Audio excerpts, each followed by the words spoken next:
En este estudio llamado Theoretical, Numerical and Experimental Investigation of a Faraday Disk Generator for Energy Harvesting Applications, o investigación teórica, numérica y experimental de un generador de disco de Faraday para aplicaciones de captación de energía, el sistema examinado es un sólido en forma de anillo con un radio interno RI, un radio externo RO y una altura H, como se muestra en las figuras. El sólido está inmerso en un campo magnético axial constante y gira a una velocidad angular constante. La interacción entre el anillo giratorio y el campo magnético aplicado induce una caída de potencial eléctrico en la dirección radial, que puede medirse. El trabajo analiza la configuración numérica, experimental y teóricamente, con buena concordancia entre ellas. Además permite comprender el funcionamiento de este tipo de dispositivos que recolectan energía a partir del movimiento del cuerpo humano o las vibraciones, entre otras fuentes. Dentro del modelo analítico se presenta cómo la fuerza electromotriz inducida por el movimiento relativo del disco al campo magnético entre un radio interior del disco y su borde exterior puede calcularse utilizando la ley de inducción de Faraday. También se desarrolló un modelo numérico para simular el generador utilizando COMSOL Multiphysics, donde se construyeron los dominios, sus interacciones y propiedades. Y en cuanto al montaje experimental, se colocó un disco de aluminio dentro de un campo magnético generado por un imán permanente magnetizado en dirección axial.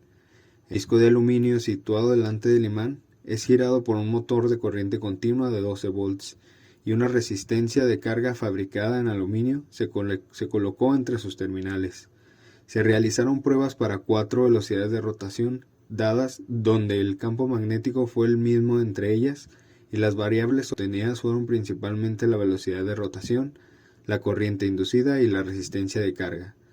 Dado que la resistencia interna del disco es de apenas 4.84 microohms, es difícil de alcanzar físicamente este valor para cumplir con la condición en donde se produce la máxima potencia, que corresponde a que la resistencia de carga y la resistencia interna son iguales, y se realizó un análisis de la resistencia que se utiliza. Durante la experimentación, se observó que la fricción entre el disco giratorio y las terminales estáticas de la resistencia causaba desgaste en ambas puntas, lo que en última instancia afectaba a su resistencia interna, y dado que la resistencia total de un conductor es inversamente proporcional a su área de sección transversal, y cuando se produce el desgaste en las puntas, esta área aumenta y la resistencia de carga disminuye, los experimentos mostraron que a pesar de que el desgaste de la resistencia es mínimo, afecta significativamente las variables eléctricas globales debido al cambio en su resistencia interna. La corriente eléctrica fue medida en el experimento, pero la tensión se estimó utilizando la ley de Ohm. Para ello, se midió la resistencia durante todos los experimentos, en los que se observaron desgastes en las puntas, lo que situó un rango de resistencia de carga entre 1 a 10 miliohms, coherentes con el análisis que se presenta. Por lo tanto, se obtuvo un rango de valores en lugar de obtener un único valor de tensión para cada velocidad. Esto se presenta en la figura, donde los límites de la curva van desde 1 mV a 17 mV para las distintas velocidades. Se obtienen a partir de los valores más bajos y más altos de resistencia y corriente. La potencia eléctrica fue entonces entre 0.5 mW hasta 28 mW. Es importante señalar que la resistencia de carga es 3 órdenes de magnitud superior a la resistencia interna del disco.